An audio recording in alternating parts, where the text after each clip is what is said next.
Alors, donc nous sommes ici pour ce troisième rendez-vous de BAM, Briques autour du monde. Et aujourd'hui, nous allons parler de Lego Serious Play et méthode agile. Comme vous pouvez le constater, nous ne sommes que trois ce soir parce que Nadia a eu un empêchement de dernière minute et donc voilà, nous sommes trois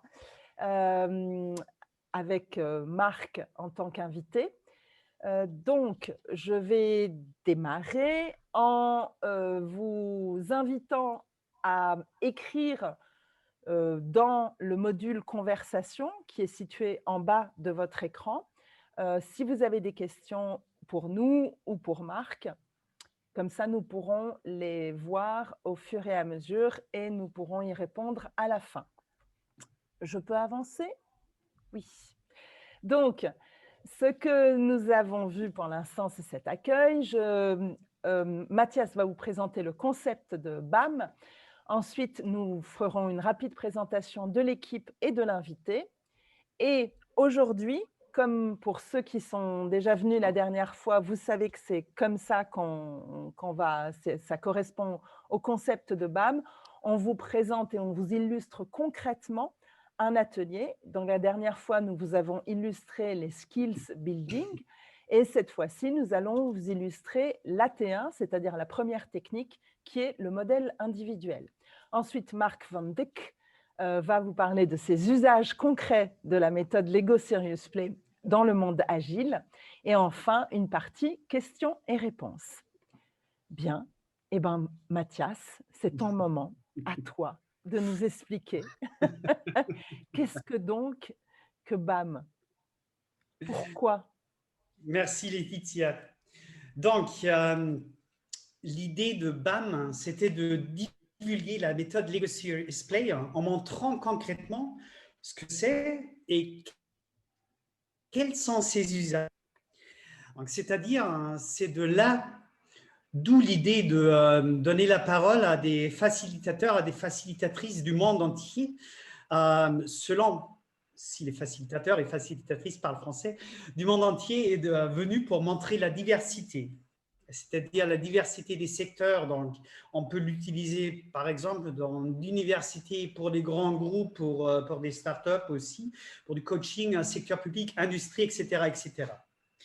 Pour montrer aussi la diversité dans les usages, donc en résolution des problèmes, en création des projets, disons en recrutement, en service client, en innovation et en stratégie. Et aussi de montrer des liens avec d'autres techniques, par exemple du design thinking, des différents canvas, du coaching, la médiation, des focus groups, etc., etc., etc.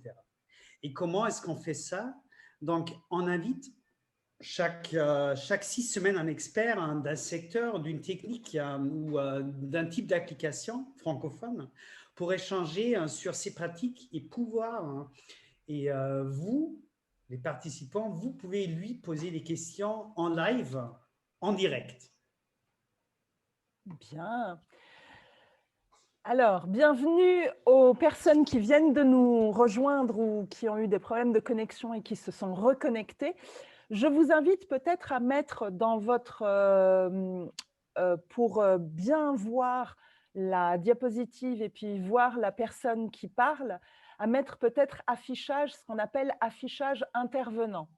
Voilà, c'était quelque chose que j'ai oublié de dire tout à l'heure et donc que je rajoute. Eh bien, je garde la parole puisque c'est le moment de nous présenter. Et donc, très rapidement, je m'appelle Laetitia Ramberti. L'Atelier des compétences, c'est le nom de ma société. J'ai deux casquettes. Je suis formatrice et facilitatrice pour accompagner les équipes à mieux travailler ensemble. Donc, j'utilise la méthodologie Lego Serious Play dans des différents contextes et vraiment avec cette idée de renforcer la cohésion des équipes et leur permettre de mieux communiquer pour mieux travailler ensemble. Et je suis moitié italienne et moitié française. Donc aujourd'hui, on est un trio très international finalement. Et Mathias, toi? Alors moi, j'ai créé Brickolution, donc heureusement un nom qui fonctionne, qui marche en français et en anglais, parce que je travaille en anglais, en français et aussi en allemand. Je suis coach, je suis médiateur et surtout facilitateur dans la méthode Lego Serious Play depuis 2016. Je travaille surtout dans les thèmes stratégiques et bien sûr, pendant cette période-là, avec les équipes pour les aider à trouver des solutions et résoudre leurs problèmes. Voilà. Donc Nadia n'est pas là, mais bon, Il y a on quelque va chose qui manque. parler. Oui, quelqu'un même. Bien sûr. Mais ce soir, on a notre invité du soir, et c'est bien Marc Van Dyck de la Belgique. Bonsoir tout le monde, c'est Marc Van Dijk. Hein. Ah, C'est un nom flamand, donc peut-être que vous l'avez déjà entendu.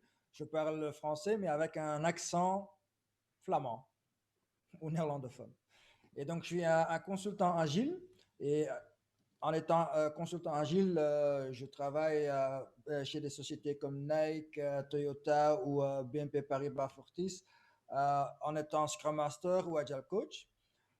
Et je suis aussi un formateur Scrum certifié officiellement par la société Scrum Inc., la société de Dr. Jeff Sutherland, qui a co-créé en fait Scrum. Donc j'ai été formé par lui et certifié par lui.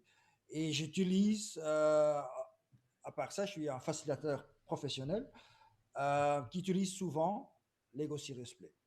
Lego Serious Play dans le monde agile pour cultiver et motiver l'esprit agile pour mieux collaborer ensemble. Voilà. Bien, merci beaucoup Marc. Pour ceux qui n'ont pas été là dès le départ, sachez que nous avons une chaîne YouTube avec tous les replays. Et justement, qu'est-ce qui fait la particularité de cette méthode? Nous l'avons beaucoup expliqué lors de notre premier webinaire, mais Mathias, peut-être tu peux en dire quelques mots. Volontiers. Alors, le but de la méthode Lego Serious Play, c'est de changer le format de réunion traditionnelle pour que tout le monde participe à 100%. Donc, c'est-à-dire tout le monde participe activement en faisant émerger des idées et en prenant part aux décisions. Donc, le résultat, c'est une communication beaucoup plus authentique, avec plus de compréhension et d'engagement, et plus d'implication de tout le monde dans la mise en œuvre des solutions. Et c'est à cause du jeu, parce que le jeu permet de libérer la créativité et de maîtriser la complexité en découvrant des choses que les individus ne savaient pas qu'ils savaient. Et c'est quoi l'image que tu adores? C'est l'image de iceberg. Ah ouais, c'est bien l'iceberg, absolument. Il faut toujours un iceberg. Il faut toujours un iceberg dans une présentation. Je ne suis pas sûr si on a un iceberg dans cette présentation-là, mais on va le mettre, il y a je toujours pense. quelque chose. Hein. Voilà. Et justement, qu'est-ce qu'elle apporte de plus? Parce que les individus ne savaient pas qu'ils savaient quelque chose. Ouais, donc ça aide à briser les habitudes de pensée, parce que nous, les humains, nous pensons selon des schémas et nous appliquons des solutions qui nous ont aidés la dernière fois. Donc, dans la complexité, surtout dans ces temps-ci, nous devons sortir des schémas habituels et voir ces choses complètement différemment. Merci beaucoup. Et puis, voilà, j'invite les personnes présentes ou même celles qui nous regarderont par la suite à regarder les autres webinaires parce que nous apportons des éléments de réponse, on va dire ça comme ça, ou plutôt des éléments de clarification à chaque fois. J'avance. Ah, mais ça, c'était vraiment il n'y a pas longtemps, Mathias. C'est une photo qui a été prise la semaine dernière en Allemagne, je crois. Oui, tout à fait. Donc, c'était un workshop, disons une formation pour des nouveaux facilitateurs, facilitatrices, ce qu'on voit ici. Et comme vous voyez, c'est comment on travaille pour l'instant. Donc, il faut garder la distance, il faut des masques et quelque chose que vous ne voyez pas sur ces tables-là. On utilise bien sûr aussi des désinfectants, c'est ça le mot? Oui. Voilà. Parce que bien sûr, on ne veut pas sortir d'un workshop ou d'une formation avec Covid-19. Hein. Voilà. Mais ça veut dire aussi qu'effectivement, on peut continuer. On a recommencé à travailler en salle. Parmi les participants, là, je sais qu'il y a aussi des facilitateurs à la méthode. Si nous avons un petit temps d'échange à la fin, ils pourront aussi, lors de notre partie questions-réponses, peut-être apporter eux aussi leur contribution. Voilà. Et un atelier, là, je vais juste très rapidement reparler de ce qu'on a dit plus précisément et plus concrètement la dernière fois, la première partie de l'atelier. C'est-à-dire, tout commence avec ce qu'on appelle les skills building. Alors là, on a décidé de garder 2 diapositives. Une diapositive, effectivement, ce n'était pas en Allemagne, c'était au Portugal, avec des personnes qui travaillent, encore une fois, avec un masque. Et puis la deuxième diapositive qui vous montre en fait les 52 pièces qui constituent le premier petit kit qui nous permet de mettre en route un atelier.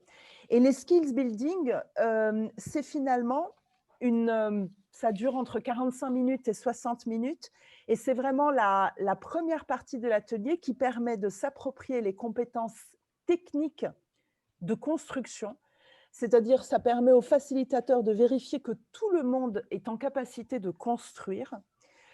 Ça permet aussi de s'approprier le langage métaphorique, parce qu'il n'est pas, on ne construit pas des modèles sur commande, mais finalement, ces modèles nous permettent de raconter des histoires en utilisant un langage métaphorique. Et puis, effectivement, ça permet à tout le monde d'être à l'aise avec ces 3 grandes compétences, compétences de construction, compétences de langage métaphorique et compétences de récit d'histoire, pour commencer l'atelier qui, lui, sera un atelier plus professionnel, visant, et là je regarde Marc et je fais un gros clin d'œil, à résoudre des problèmes. Voilà. Ah, Si vous voulez en savoir plus, on vous invite à voir notre deuxième webinaire qui a eu lieu en novembre dernier.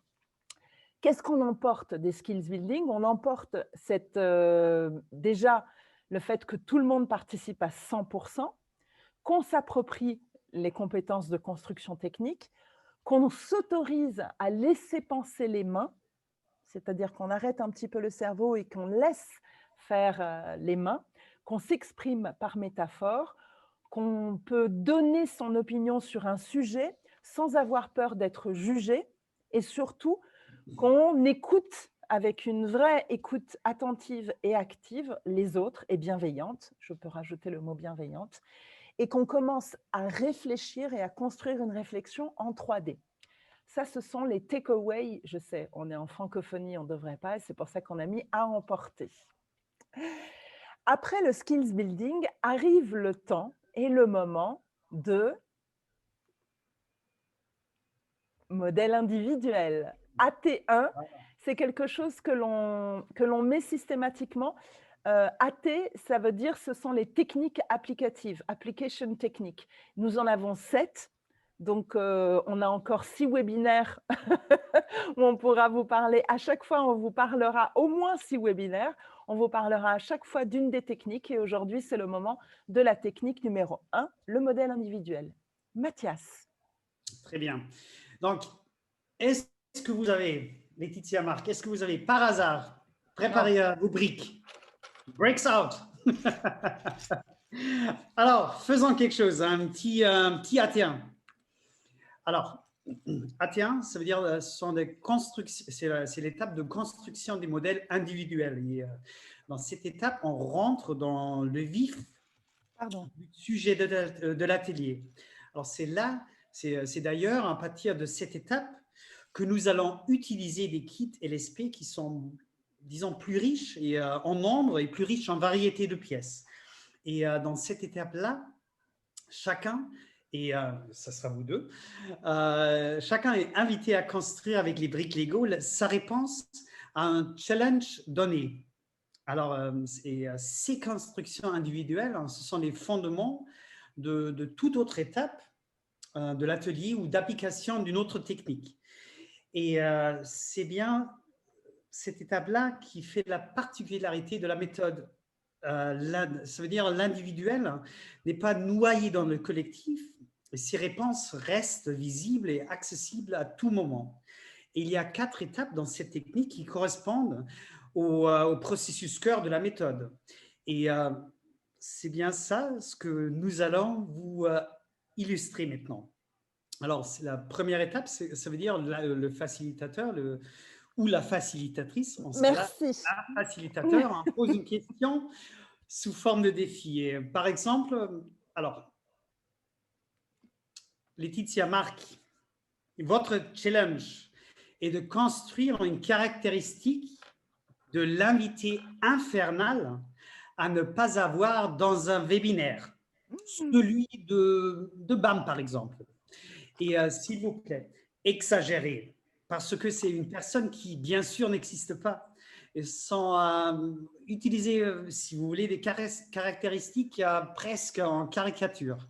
Alors, de l'invité infernal à ne pas avoir dans un webinaire, et vous avez 2 minutes.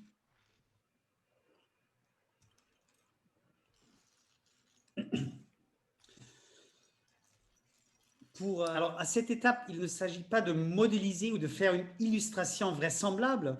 Nous sommes plutôt dans l'utilisation de métaphores en briques Lego pour en raconter l'histoire aux autres. Et c'est à ce moment où, malgré les skills building, hein, que les blocages peuvent surgir. C'est-à-dire le sujet devient fort en jeu, il y a plus de briques à choisir, etc. Donc, le facilitateur et la facilitatrice là, est là pour éviter trop de réflexion avec soi-même et inviter à mettre les participants les mains dans les briques et construire avec son ressenti. Et en général, bien sûr, cette étape ne dure pas trop longtemps. Ben, s'il n'y a pas un coupage de l'Internet, bien sûr. Alors, racontez-nous, qu'est-ce que vous avez construit? La dame d'abord. La dame d'abord. Alors, je vais enlever mon fond virtuel. Voilà, le temps de vous montrer parce que sinon, ça sera… Donc, moi, est-ce que tout le monde… est-ce que tu vois, Mathias? Peut-être tu pourrais couper le partage d'écran, si tu ben veux. oui, c'est vrai, je peux couper le partage d'écran. Ben voilà. Merci, c'est beaucoup mieux. Ben oui, Merci. c'est beaucoup mieux. Alors, moi, j'ai construit le requin, c'est une métaphore, bien entendu. J'ai construit les personnes qui construisent l'atelier, qui sont les animateurs, qui sont les hôtes, qui sont là. Et ils sont là, ils sont très loin de l'invité qui décide qu'il va prendre un autre chemin, qu'il va être hors sujet et qui va surtout beaucoup ouvrir sa bouche, qui va vraiment prendre toute la place au risque de manger les autres. Voilà, donc c'est un requin qui peut se retourner contre les hosts, contre les organisateurs finalement. Voilà les caractéristiques de mon invité infernal. Merci. La couronne, est-ce qu'il y a une signification derrière? Oui, c'est parce qu'il prend le melon. Il prend la grosse tête, c'est-à-dire il se sent un peu le roi du monde, c'est lui qui décide et voilà, donc il a la grosse tête. C'est pour ça que je lui ai mis une couronne. Merci. Et, la brique noire en bas? Parce que j'avais un truc orange mais qui était trop grand et c'est tout. Non, non, il n'y a pas de signification particulière. Merci. Marc, qu'est-ce que tu as Alors, construit? Montre-nous. voilà, moi j'ai construit en fait le premier plan des organisateurs, hein, donc c'est comme ça. Et après quelques discussions ou conversations avec, bah, c'est très fragile, hein, euh, avec les organisateurs, bah, on croit qu'il y a une connexion avec l'invité, hein. Et donc finalement, au moment du webinaire, l'invité commence à parler plus de ses offres commerciales, commence à en fait monopoliser plus, ouais, ça devient plus un webinaire de vente, hein, pour ses services à lui au lieu de cela, de cela. Et en fait, c'est à lui, il veut commercialiser ses intérêts et puis il s'envole. Et donc voilà. Euh, et ça, c'est pas bien. Ça, c'est vraiment l'invité infernal. Merci. J'espère que c'était pas moi. On ne sait pas. J'ai encore une question sur le modèle. Donc, le fait que la connexion est fragile, Oui. est-ce qu'il y a une signification derrière? Bah, c'est-à-dire, si on a des invités qu'on ne connaît pas encore, si on cherche des influenceurs, hein, etc., bah, il faut quand même euh, bien vérifier si on peut vraiment faire confiance à cette collaboration ensemble. Donc, c'est quand même, comment dire, c'est fragile et c'est sensible, hein. Ok. Merci bien. Laetitia, tu as encore une question sur le modèle? Non, je n'ai pas de questions sur le modèle parce que j'ai compris, je pense, l'essentiel. J'ai bien aimé qu'il s'envole, mais bon. Merci Marc. Donc, qu'est-ce que vous avez vu maintenant? En effet, il y avait deux étapes. Donc, d'abord, il y avait le partage de l'histoire des modèles. Et cette étape, c'est l'étape d'écoute active pour tous et de questionnement stratégique pour le facilitateur, pour la facilitatrice. Ça dépend du cas, bien sûr. C'est là où cette personne doit pousser à raconter sans brusquer, bien sûr, hein, disons dans une totale neutralité, où il n'y a pas de tolérance non plus vis-à-vis des éventuelles interprétations ou suggestions des autres. Et chacun qui partage a le temps de parole et 100 ans, disons 100 ans de parole. Et la facilitatrice, le facilitateur est là pour questionner le modèle. Jamais la personne, toujours le modèle. Et c'est le lien avec ce qui est raconté. Donc, c'est ceux qui assurent le 100% de communication ainsi qu'une prise de parole plus facile et une vraie communication. Et après, vous avez vu, il y a l'étape de réflexion. Donc, une fois l'histoire est terminée, les autres peuvent éventuellement, s'ils veulent, poser des questions de clarification du modèle et de l'histoire. Et c'est ensuite le temps d'apprentissage collectif.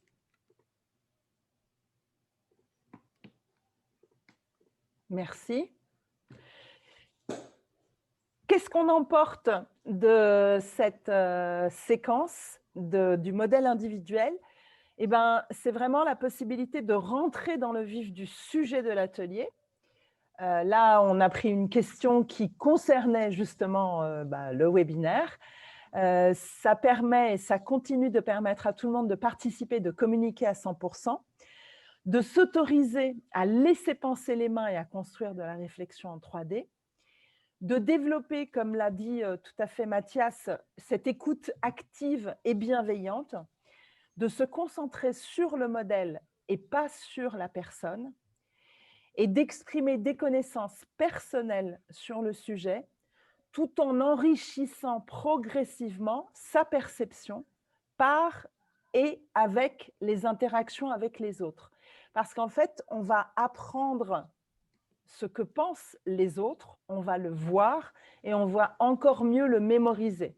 Moi, je pense que le petit bonhomme qui vole, c'est une métaphore qui, du coup, s'est bien imprimée dans ma tête.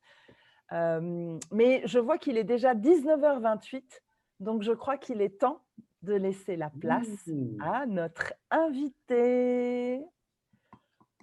Marc, bienvenue. Merci d'avoir répondu présent à notre invitation et c'est à toi. Moi, je vous remercie, Laetitia et Mathias et aussi Nadia, bien sûr, pour cette invitation, hein, pour cette belle opportunité, parce que j'ai l'honneur et le plaisir de pouvoir parler de mes deux passions professionnelles. C'est le monde agile et c'est Lego Serious Play. Hein. Voilà. Euh, et puis, ma journée, en fait, mon voyage a commencé en 2013 comme consultant agile. Et en 2016, j'ai été formé par Robert Rasmussen, qui est à droite, qui embrasse bien la dame. Voilà. Et Robert Rasmussen est le créateur de Lego Serious Play. Et Trust the Camel, en fait, c'est une métaphore pour dire il faut faire confiance au processus cœur, le processus cœur de Lego Serious Play. Bam. C'est notre Et le code. cœur de Lego Serious Play, le processus cœur de Lego Serious Play ressemble très fort à un sprint en Scrum. Et donc un sprint en Scrum, c'est en fait un cycle mini PDCA. Donc PDCA, c'est planifier, développer, checker avec le client si on a fait le travail comme le client l'attend et agir ou adapter après une rétrospective, une réflexion. En fait, quand on transforme ça avec le processus cœur du LSP, donc le planning, ça devient en fait la question, le défi sur lequel on veut une réponse. On construit le modèle qui est le développé et on va le partager, l'histoire, la signification du modèle. Donc, on va le montrer en fait comme en Scrum, le review pour savoir, OK, si c'est bien compris. Et après, on fait une réflexion pour apprendre sur ce qu'on a construit. Donc, ça ressemble très fort à un sprint. Et donc, pour moi, Lego Serious Play, c'est aussi une méthode, une technique agile. Et c'est une technique agile parce que dans un atelier, on va faire plusieurs itérations, plusieurs fois ce processus de cœur pour finalement avoir une solution sur le problème qu'on veut résoudre. Parce que la force de Lego Serious Play, elle est uniquement là quand il y a un problème à résoudre. Donc, je n'utilise pas Lego Serious Play pour expliquer Scrum, mais j'utilise Lego Serious Play pour résoudre des problèmes en Scrum. Pour expliquer Scrum, j'utilise Lego for Scrum lors de mes formations, par exemple. Et donc, ça, c'est du gamification. Donc, c'est différent à Lego Serious Play. Et Lego Serious Play, c'est vraiment pour résoudre des problèmes sérieux. Avec du fun sérieux, mais pour résoudre des problèmes sérieux. Et donc, j'ai commencé en 2016 avec la rétrospective. C'est un des moments en Scrum le plus facile à utiliser Lego Serious Play. Et donc, j'ai essayé ça d'abord sur une rétrospective classique. Donc, pour vous donner le contexte, pour savoir comment le sprint s'est passé, qu'est-ce qui s'est passé bien, qu'est-ce qui s'est passé mal, etc. Ça a pris un peu 2 heures et demie. Et donc, les types de questions qu'on a posées, c'est comment est-ce que le sprint s'est passé, comment ça s'est passé. Et puis après, sur les choses qui ne se sont pas bien passées, qu'est-ce que tu aurais pu faire toi-même pour qu'on ait une solution ou qu'on peut éviter ce problème. Et donc, en fait, ils modifient leur modèle individuel et après, ils construisent un modèle partagé qui représente en fait leur sprint de préférence. Et le résultat de ce type de rétrospective, c'est qu'en fait, le modèle partagé est devenu leur sprint de référence, leur sprint idéal. Et à chaque fois qu'on faisait une rétrospective, on reprenait en fait le modèle pour voir est-ce que on a finalement quand même atteint ce sprint de référence ou ce sprint idéal. Et donc, si ce n'était pas le cas, ben, à ce moment-là, on savait bien quelles actions on devait prendre pour améliorer dans les sprints prochains. Voilà, bam. Un autre exemple d'une rétrospective, c'est qu'on utilise de nouveau l'AT1, le modèle individuel. Ceci était une rétrospective qui prenait à peu près 1 heure et demie. Aussi, rétrospective classique, qu'est-ce qui s'est bien passé, qu'est-ce qui s'est pas si bien passé. Et dans ce cas-ci, on a construit en fait un paysage. Un paysage, et sur la photo gauche, on voit par exemple qu'on a mis les éléments, les modèles individuels dans ce paysage pour savoir qu'est-ce qu'on veut garder, les choses qui se sont bien passées, qu'est-ce qu'on veut garder, les choses qui se sont pas bien passées, qu'est-ce qu'on veut arrêter de faire ça ou améliorer, et y a-t-il des choses qu'on peut démarrer à faire pour améliorer le travail ensemble. Et donc, dans cette photo-là, une des choses qu'il voulait garder, c'est la collaboration internationale, parce qu'on travaille avec la France et avec le Portugal. Donc, il voulait bien garder la bonne collaboration internationale. Il voulait finir, en fait, de prendre trop de travail dans le sprint. Ça, il voulait arrêter ça. Et il voulait commencer à finir le travail. Et donc, ça, c'est très bien visualisé avec Lego Serious Play. Avec les briques Lego, on voit par exemple le travail qui n'est pas fait, qui n'est pas terminé, ben c'est juste une pile de briques. Voilà. Et ça reste vraiment comme image, on n'arrive pas à terminer notre travail. La photo à gauche, et je m'excuse que je ne donne pas souvent des photos avec des gens, parce que je préfère bien sûr montrer les émotions des gens et avec les briques, mais comme ce sont quand même des ateliers que j'ai fait chez des clients, c'est un peu sensible. Donc, je m'excuse pour ça. Donc, vous aurez plus de photos des modèles mêmes. Mais une des bonnes signes d'un atelier Lego CSP, c'est que au début, c'est très fun, c'est très, très amusant, c'est bruyant.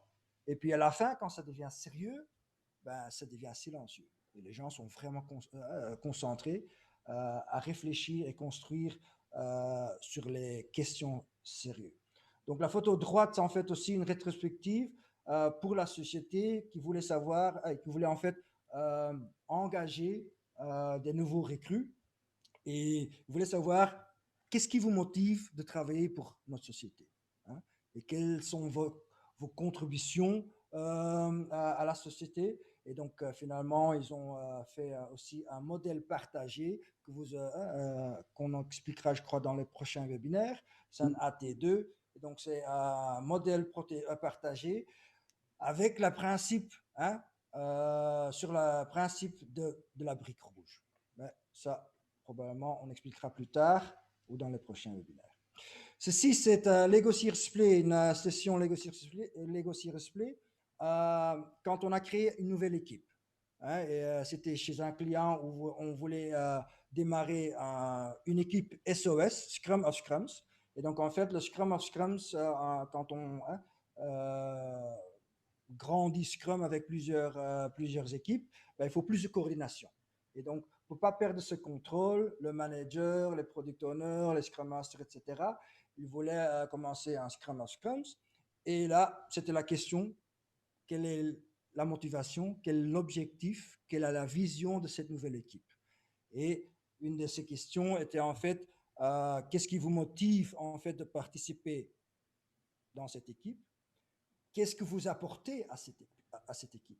Et ça, ce sont des modèles individuels, des AT1. Quels sont les défis pour cette équipe qu'on met en paysage, aussi des AT1. Et finalement, l'objectif de l'équipe ensemble, avec qu'on voit là, par exemple, sur la photo. Ça, c'est le modèle partagé. Et quand on voit ça, ben, on voit une véhicule avec des gens dessus. En fait, ils voulaient être un véhicule pour remporter les gens, pour les mettre sur un niveau plus haut. Et finalement, quand ils ont écrit leur vision, ben, leur vision est devenue, on veut faire briller les développeurs au sein du business, au sein du client. Donc ça, c'est devenu en fait leur vision, avec ce modèle partagé. Voilà. Bam. OK. Ici, on a démarré un nouveau projet avec une nouvelle équipe aussi. Et tout simplement dit, on a fait le skills building, les AT1, qu'est-ce qu'eux pensaient de leur équipe. Mais surtout, en fait, ça, c'est le résultat. C'est un totem. Hein, on avait demandé, ou la direction avait demandé de construire un totem par équipe. Et ceci est un totem qui est traduit du modèle partagé. Et ce totem représente en fait comment est-ce que les autres veulent percevoir notre équipe. Non, disons que plutôt, comment est-ce que nous, on veut que les autres nous perçoivent. Hein? Et ça, c'est en fait le résultat du totem. C'était une équipe de finance, donc il y a on voit l'euro, par exemple. Hein? Et donc, voilà, c'est un euro. Hein? C'est pas C'est la Pac-Man. finance. Voilà. Et donc, dans notre caisse de trésor qui est fermée, il y a toutes sortes de data, d'informations, etc. Et puis, ils vont le mixer, ils vont le manipuler. Et puis, ils ont l'information qui peut gagner des sous à la banque. Donc ça, c'était leur modèle partagé. Et à chaque fois, quand il y avait quelque chose qui n'allait pas bien, en fait, ce totem est devenu un point de repère, hein, une étoile de repère pour voir, ce qu'on fait maintenant, c'est pas bien parce que à chaque fois, quand on regarde notre totem, ben, ça répond pas à notre totem. Donc, tous mes Legos sont toujours chez les clients. Je n'ai pas eu le courage de les reprendre. Donc voilà. Ça arrive, hein. Oui, ça arrive souvent avec moi. C'est juste, tu m'as demandé d'être gardienne du temps et donc il te reste oui, merci, très bien, parce qu'une fois que je papote, ben, je ne m'arrête plus. Il te reste, mais c'est bon, il te reste 8 minutes. Ok, d'accord, merci. C'est bien. Hein, j'espère que je ne suis pas l'invité infernal. Et donc, en fait, aussi, lors des conférences agiles, j'ai aussi utilisé le Lego Serious Play chez un client. Là, en fait, il voulait savoir ou définir l'esprit agile pour la société ou l'entreprise globale, mondiale. Et donc, il y avait des représentants de chaque continent qui sont venus lors de cette semaine de conférences agiles. Et donc, en fait, on a créé aussi une modèle partagé, mais en commençant par exemple avec des questions disant qu'est-ce que ton équipe manquerait si tu n'étais plus dans l'équipe, hein? Donc ça fait commencer à réfléchir à ton plus-value pour l'équipe, hein? Quelles sont les caractéristiques d'un manager agile, hein? D'un chef agile avec lequel ou laquelle que tu voudrais bien travailler. Okay. Et puis aussi, on a essayé de faire réfléchir les gens en demandant de l'expliquer qu'est-ce que c'est l'esprit agile et explique ça à votre chef qui a 10 ans. Ouais. Donc, ça veut dire que si tu peux l'expliquer à quelqu'un de 10 ans, qui est ton chef, hein, ben, normalement, tout le monde devrait comprendre. Et donc, sur ces bases-là, on a construit des modèles partagés, deux tables, deux modèles partagés. Et finalement, avec la brique rouge, on a créé une modèle partagé global. Et donc, ça, c'était les résultats. Le résultat, ils ont écrit, en fait, ils ont redéfini leur définition de l'esprit agile pour la société. Et avec les points d'action, ils ont en fait ajouté ça comme point d'action dans leur transformation agile.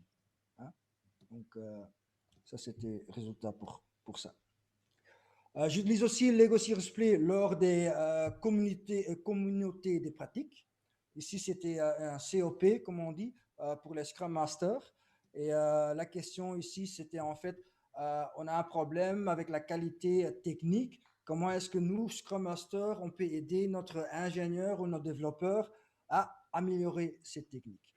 Et donc, on a réfléchi ensemble en construisant des réponses sur quelle sorte de type ou quelle sorte de genre de développeur ou ingénieur est-ce que nous aimerons avoir dans notre équipe. Hein? Qu'est-ce qui nous manque pour avoir ce genre de développeur ou ingénieur. Et puis, on a construit un modèle partagé de nouveau. Et le résultat, en fait, c'est que maintenant, on s'est aligné sur des problèmes communs. Hein, on va les exécuter et on va partager nos expériences et nos apprentissages pour Pardon. partager. Une minute. Non, non, non, j'ai dit pardon parce que j'ai avancé. Ok. Et donc, pour pouvoir partager les expériences et les apprentissages qu'on a à résoudre des problèmes similaires. Hein, donc, pour aligner un peu les Scrum Masters de travailler de même façon.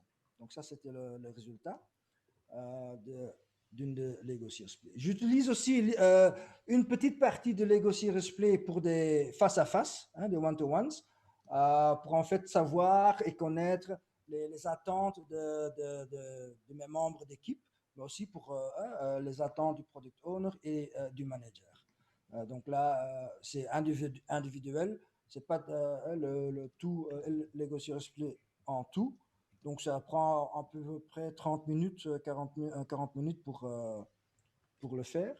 Et finalement, j'ai aussi utilisé le Lego Serious Play pour modérer ou pour gérer un peu les conflits. Pardon? On avait dit que c'était de la médiation. Ah oui, la médiation, c'est ça. Pour médier les conflits entre coéquipiers. Donc ici, il y avait deux personnes dans cette équipe qui pensaient être le chef d'équipe. Voilà. Et donc, quand un disait A, l'autre disait B, et donc ça avait quand même un impact sur le travail collaboratif pour avoir de bons résultats. Et donc, au début, ils ne voulaient pas résoudre ce problème en équipe. Donc, on l'a fait d'abord avec les deux, avec Lego Serious Play. Et donc là, par exemple, j'ai posé des questions comme qu'est-ce qui vous motive pour travailler pour cette équipe? Quel est le genre de collègue que tu aimerais bien travailler avec? Hein? Et puis après, ils ont construit un modèle partagé. Et là aussi, on a continué en disant quel est le comportement qui peut perturber cette modèle partagé. Hein? Et comment est-ce que on peut éviter ces perturbations. Donc, le résultat de cette session-là, cet atelier-là, c'était en fait qu'ils sont devenus plus ouverts et ils étaient prêts à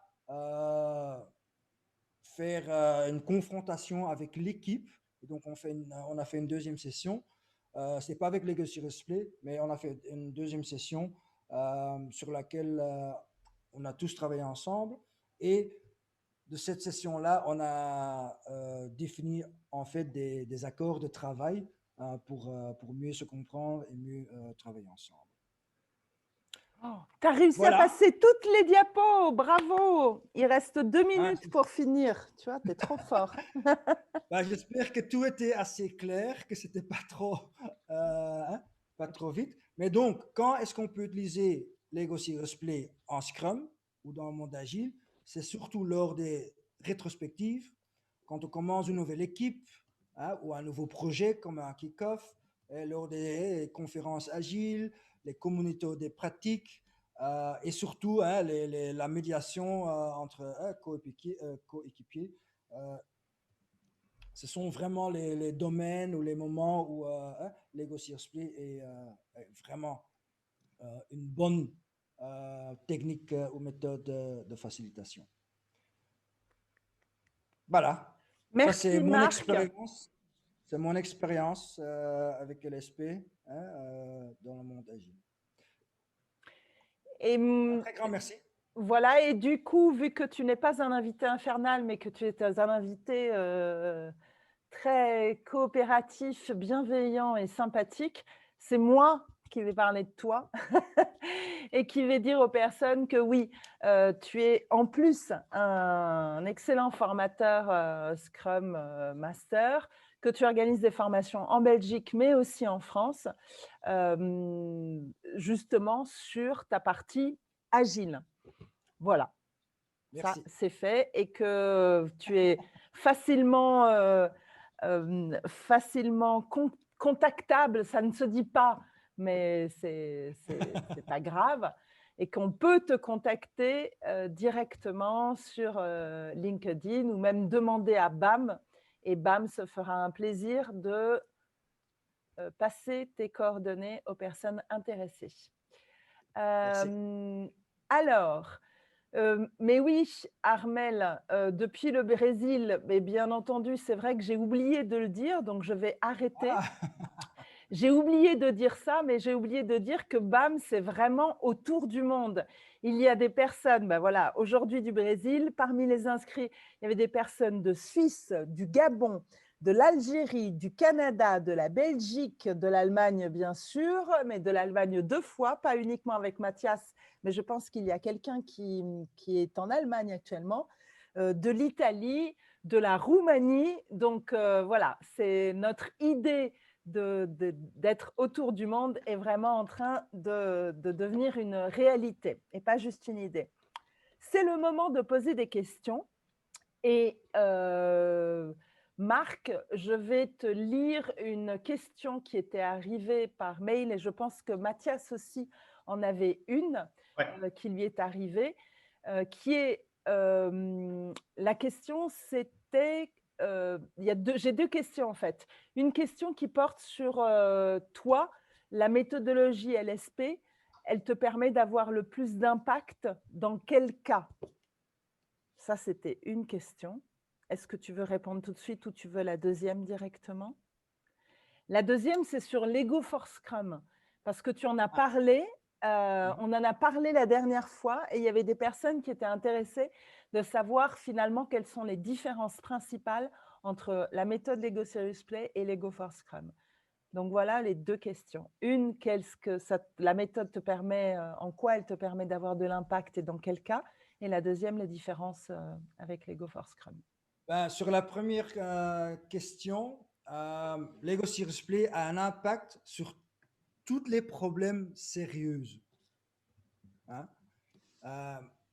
Si on a un problème qui traîne depuis 1 an, 2 ans, eh ben, Lego Serious Play, c'est une méthode de facilitation pour résoudre ça plus vite qu'1 an ou 2 ans. Hein, donc, l'avantage, c'est qu'en fait, Lego Serious Play se focalise sur le problème parce qu'on construit les modèles et donc on ne va pas personnaliser, on ne va pas, hein, comment dire, pointer sur les personnes qui ont fait des choses mal, etc. Donc, tout est concentré sur le modèle et donc on peut vraiment, comment dire, éviter les émotions, trop d'émotions négatives. Et donc, vraiment, je dis toujours, l'Ego Serious Play n'a pas de sens ou n'a pas de vie s'il n'y a pas de problème à résoudre. Et la force de Lego Serious Play, c'est en fait, pour moi, par exemple, une signe, c'est quand quelqu'un me dit, après un atelier LSP, ah, on a pu faire ça avec des post-it, on le savait déjà, ben, à ce moment-là, moi, je trouve que j'ai fait un mauvais travail. Hein, ou bien, je n'ai pas posé les bonnes questions, ou bien, je n'ai pas bien compris le problème. Mais si on peut faire des choses avec des post-it, la même chose avec les post-it, hein, c'est comme Mathias dit, l'iceberg, hein, l'iceberg. Et si après l'atelier, on a la solution qui représente le top, hein, le sommet de l'iceberg, ben c'est pas bien. On veut trouver la solution qui est en dessous de l'eau, hein, qui est en nous, mais qu'on doit faire pouvoir ressortir. Hein, donc, et ça, c'est vraiment pour des problèmes sérieux. Hein, je n'utiliserai pas le Lego Serious Play pour des choses banales. Hein, et il faut avoir assez de temps aussi pour le faire. Et justement, la différence avec le Lego for Scrum, alors ça serait quoi pour toi, la différence principale? Comme j'ai dit au début, Lego for Scrum, c'est en fait pour expliquer le concept de Scrum. Hein. Et pour Lego for Scrum, il faut d'abord déjà connaître Scrum.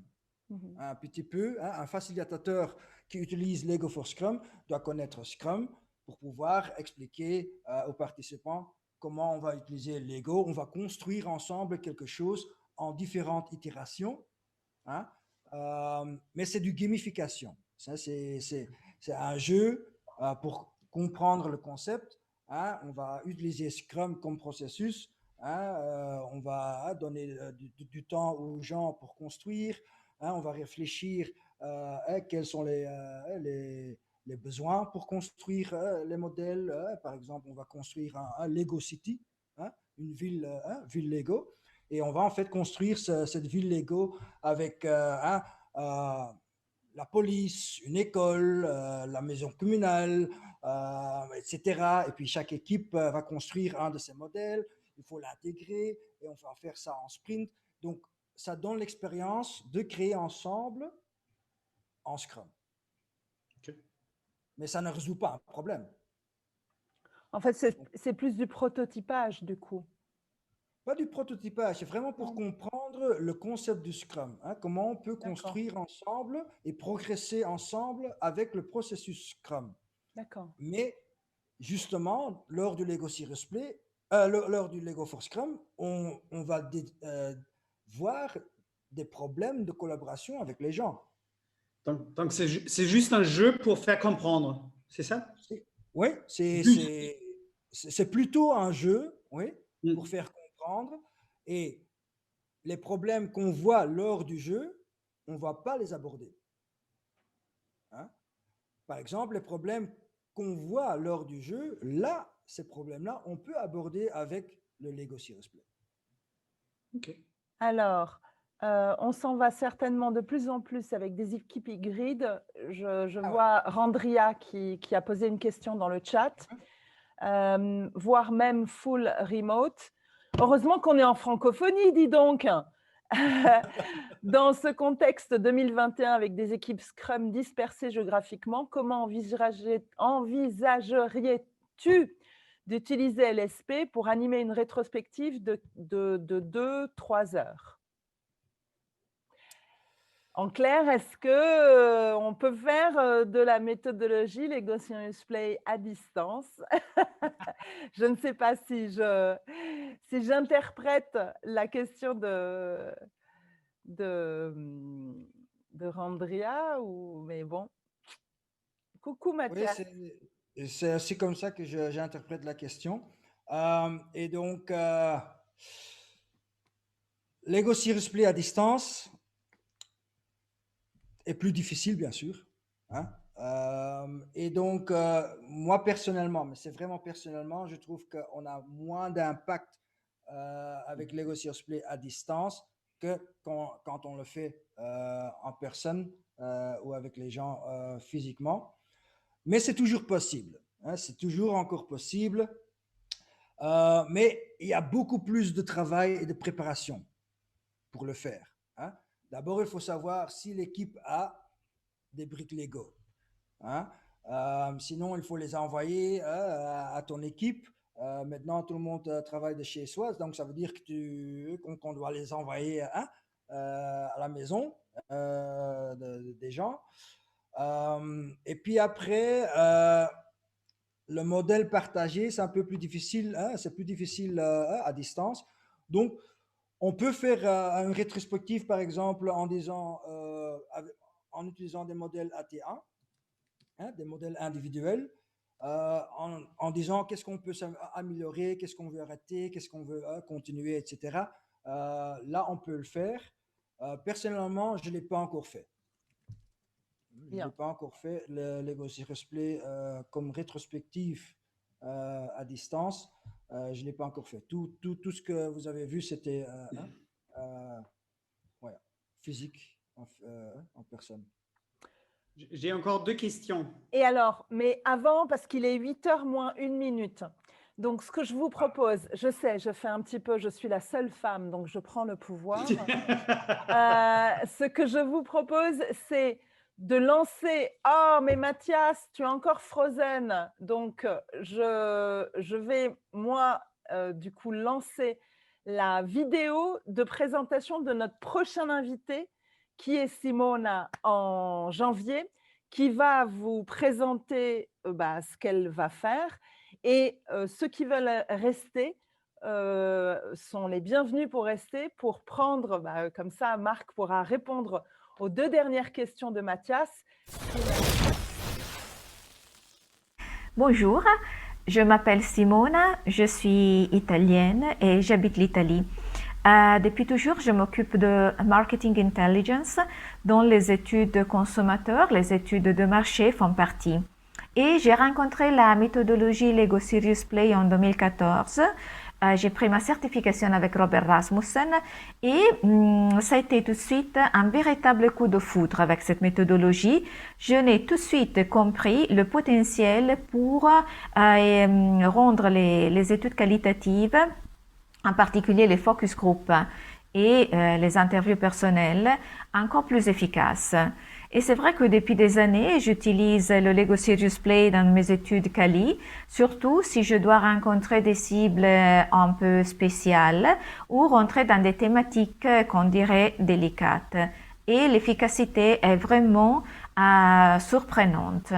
Eh bien, je serais ravie de pouvoir partager avec vous mon expérience, vous donner des petites astuces et des petits conseils à propos de comment utiliser le Lego Serious Play dans le domaine des études de marché.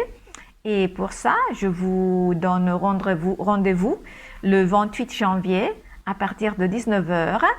Et entre-temps, je vous souhaite bon Noël. Merci et à bientôt donc. Alors, tu avais quelques dernières questions. Ouais. Très Donc, bien. si ça coupe pas, hein. Non, si ça coupe pas. Oui, on est d'accord. Si ça coupe Marc, pas. pour les équipes avec lesquelles tu travailles, quand est-ce que tu introduis Lego Serious Play? Première question. Deuxième, est-ce que tu commences toujours avec le skills building? Oui, toujours skills building, toujours. Ok. Et donc, quand je fais une rétrospective avec LSP, ça prend un peu plus de temps que d'habitude. Normalement, on envisage 1h30 de rétrospective. Et donc là, je prends 2 heures, 2h30 pour faire une rétrospective avec Lego Serious Play. Mais toujours du skills building. L'avantage, quand on travaille avec des équipes avec lesquelles j'ai fait plusieurs fois des rétrospectives avec LSP, c'est que deuxième, troisième fois, le skills building devient moins long et moins lourd. On se reconnecte un peu, juste reconnexion, parce qu'ils ont déjà l'habitude de construire avec les briques. Ils sont déjà un peu plus expérimentés avec Lego Serious Play. Donc, dans la deuxième, troisième, quatrième session, ça devient le skills building n'est plus de 45 minutes ou 1 heure, mais le skills building devient à peu près 20 minutes ou 30 minutes maximum, même moins. Donc oui, donc skills building toujours. Et quand est-ce que j'ai introduit Lego Serious Play? C'est une chouette question parce qu'en fait, j'ai introduit ça une fois parce que l'équipe disait les rétrospectives, c'est toujours la même chose. Hein? C'est toujours les post-it, c'est toujours ça, c'est toujours. Je dis, ah bon, voilà, on peut le faire différemment avec des Lego, par exemple. Et ça, c'est l'avantage dans le monde agile. Les développeurs aiment bien Lego. Ah ouais. Ça, donc, voilà. Donc, le threshold, comme on dit, la barrière d'utiliser Lego ou pour le prendre au sérieux est moins grand que n'importe ailleurs. Hein. Donc ça, c'est l'avantage. Le désavantage, c'est que on a tellement utilisé l'ego dans le monde agile qu'il y a aussi des gens qui en ont marre d'utiliser l'ego. Et donc là, j'ai quand même dû convaincre mes coéquipiers et aussi des autres Scrum Masters et des coachs agiles que l'Ego Cirrus Play, ce n'est pas uniquement utiliser des briques et construire ensemble, que c'est vraiment une méthode pour résoudre des problèmes. Et donc là, par exemple, à la banque, j'ai fait d'abord une petite démonstration pour montrer comment ça marche, avant que les gens étaient en fait convaincus, ah ok, ça c'est quelque chose quand même différent hein, que ce qu'on a fait aujourd'hui. Donc, oui, des fois, il y a quand même, on a besoin d'expliquer que ce n'est pas la même chose que utiliser simplement des briques Lego, acheter une boîte de briques Lego et puis commencer. Donc, Merci Marc, voilà, parce que je vois qu'il est 20h05, même 06. Est-ce que parmi les participants et participantes qui sont encore avec nous, vous avez des questions? Est-ce que vous voulez les poser directement micro ouvert ou est-ce que vous voulez utiliser l'anonymat de la partie discussion et donc l'écrire? C'est à vous de nous dire. Marc est encore là. Il est, je pense, content de rester quelques minutes. Et s'il n'est pas content, eh ben, il reste quand même. Et nous... Ça, tu vois, j'alterne le côté je suis gentil et pas gentil. La médiation entre coéquipiers a l'air top. Peut-on revoir les étapes, s'il vous plaît? Van, j'ai une question. Van, est-ce que tu es un facilitateur certifié? Parce que dans ce cas-là, je t'inviterai à parler directement avec Marc, parce que là, on rentre dans des questions techniques peut-être. Et vu que je sais que parmi les participants ce soir, il y a des gens qui n'ont jamais touché des doigts la méthodologie Lego Serious Play. Il y a des gens comme ça? Des gens qui n'ont jamais joué au Lego, je ne crois pas en Europe, mais peut-être que dans d'autres pays, vu qu'on n'est pas que, on ne s'adresse pas que à l'Europe. Oui, et puis il y a encore des gens, tu es toujours frozen, Mathias, donc voilà, je parle à un frigidaire en fait. Mais pour l'instant, juste participante. Pardon, j'étais convaincue en fait, parce que c'est moi qui faisais la liste et vu que je vois Van. Donc, Marc, la médiation entre coéquipiers a l'air top. Peut-on revoir les étapes, s'il vous plaît? Est-ce que tu veux parler, Van, pour préciser ou clarifier ta demande? Parce que si c'est les étapes de la médiation en général, voilà. Ma connexion réseau est trop basse pour la vidéo. D'accord. Ah, oui. Bonjour. Oui, Bonjour, pardon, je Van. peux par contre passer en audio? Oui.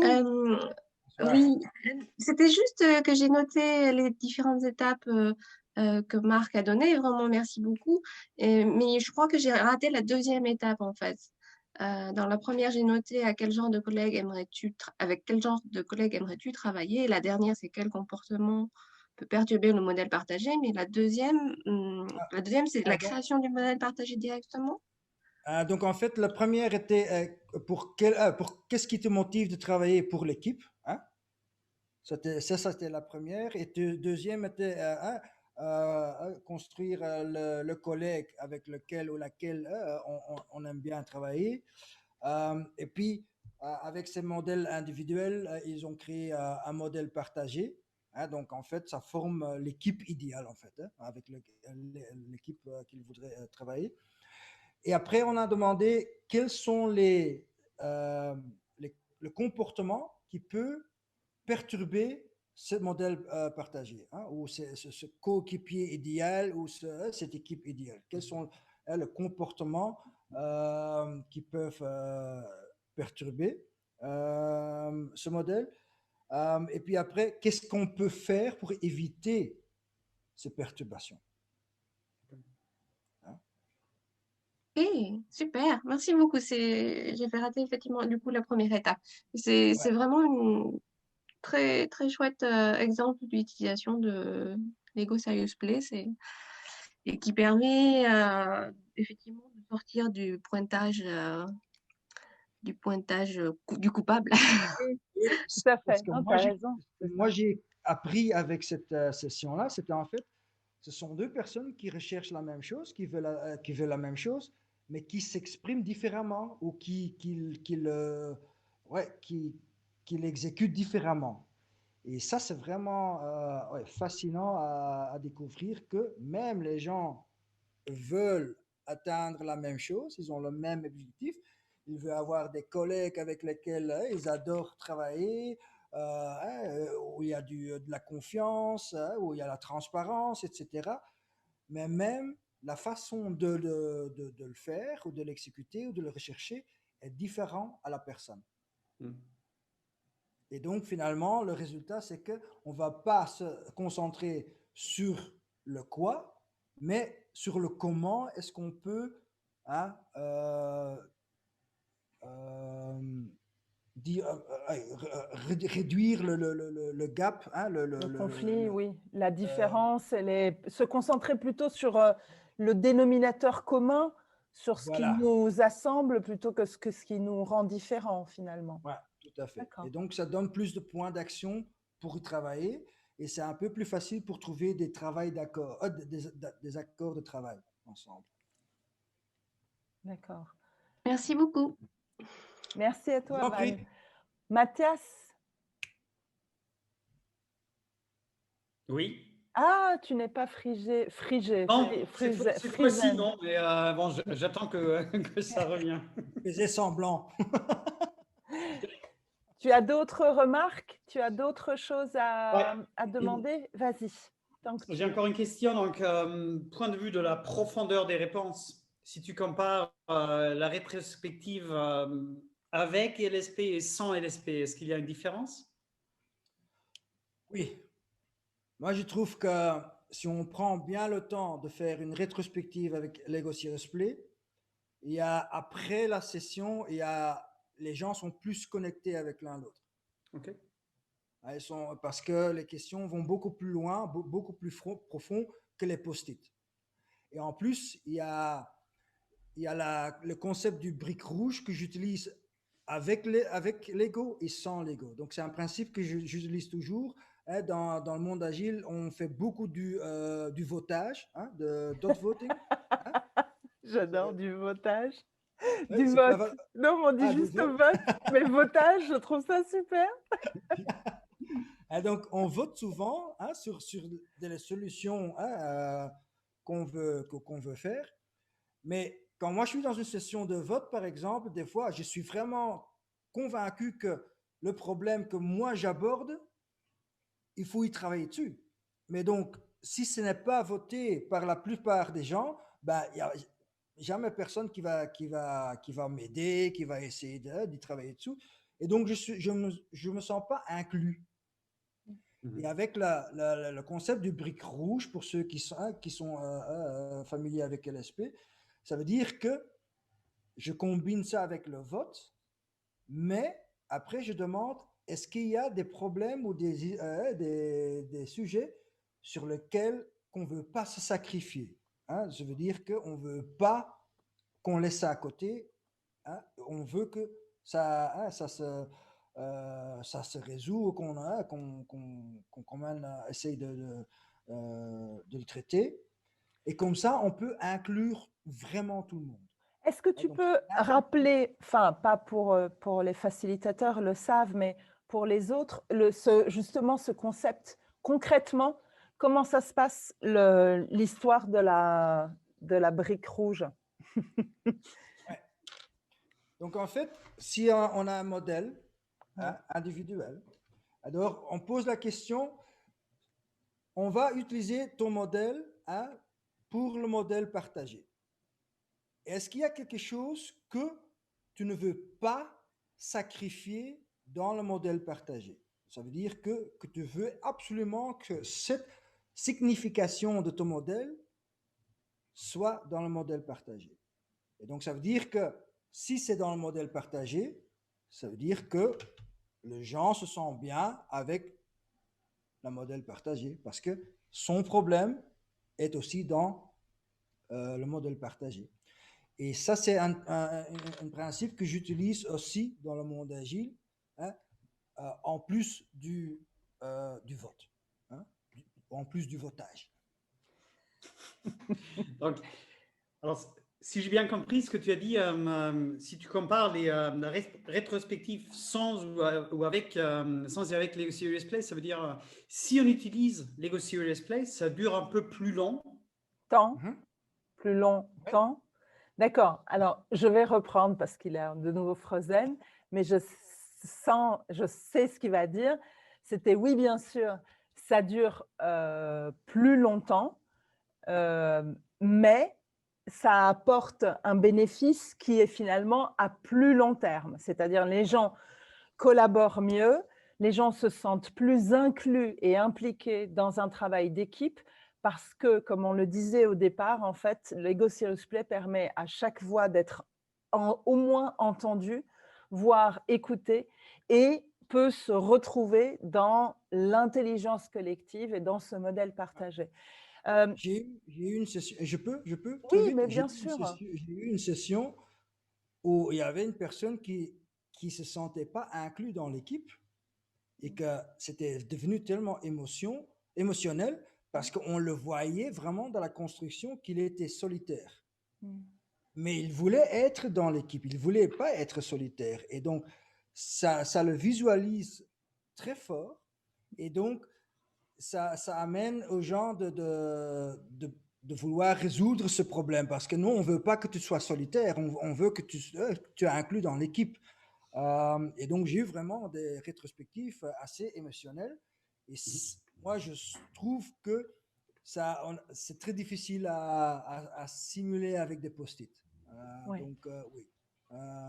Une rétrospective avec LSP, c'est beaucoup plus profond, c'est beaucoup plus intense. Mais je ne le fais pas tous les 2 semaines non plus. Hein. Je ne le fais pas tous les sprints. Parce que ça devient, sinon, les gens vont en avoir marre de Lego Serious Play. Donc, je le fais une fois tous les 2 ou 3 mois.